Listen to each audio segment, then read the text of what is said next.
Good morning, Emmanuel Baptist, and all those that watch the devotions each morning. Glad to have you with us.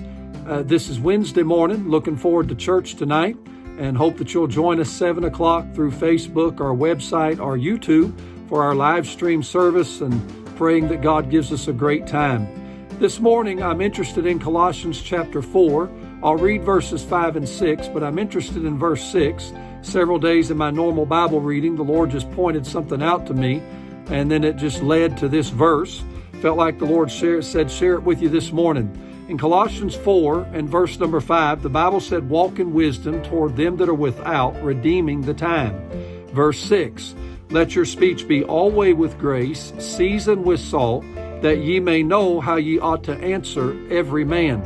And I'm interested this morning in verse 6, where the Bible said, let your speech be always with grace, seasoned with salt, that ye may know how ye ought to answer every man.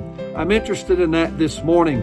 And there's just two things that I want to share with you. First of all, there's a precept that I see in this.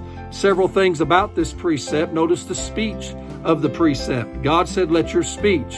You know, the Bible has much to say about our words, and not only what we say, but how we say it.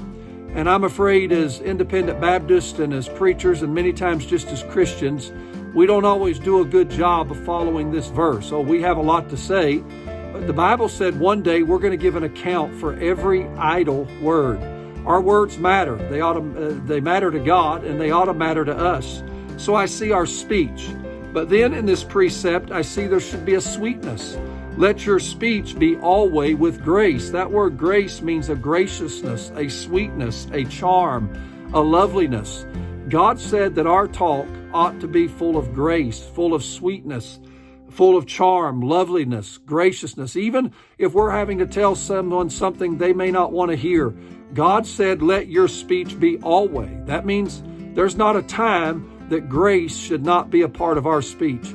I'm sad to say in my own life that's not been the case many times, even as a preacher. But God help me as a dad, a husband, a pastor. There's never a time in my life God does not want my words to be sweet, loveliness, charm, and graciousness. But then not only a speech and a sweetness in this precept, but there's a seasoning. Season means it's prepared ahead of time. And it's seasoned with something. And that brings me to the fourth thing in the precept, and that is salt. He said, season it with salt. You know, in this case, if you're seasoning something, you're not trying to preserve it. If you're seasoning food with salt, you're doing it for one reason. You want it to taste better, and you want to make it more enjoyable. And God said that's the way our speech ought to be. That's the precept. But then secondly, notice the purpose, that ye may know how ye ought to answer every man. Three things in that. The precept shows us that we ought to, first of all, weigh our words. That season means to prepare. We ought to not just speak. We ought to be careful. We ought to weigh our words. We ought to think them through. We ought to be careful what we say. Secondly, we ought to watch our tone. Not just what we say, but how we say it. What is the tone? Does it sound smart aleck? Does it sound condescending? Does it sound prideful? Is it hateful, mean, or arrogant? Watch your tone. And then thirdly, not only weigh your words and watch your tone, but ask yourself, will this benefit or help? What I'm going to say, is it going to salt someone? Is it going to make it better? Is it going to make it more enjoyable? Is it going to season it and be gracious?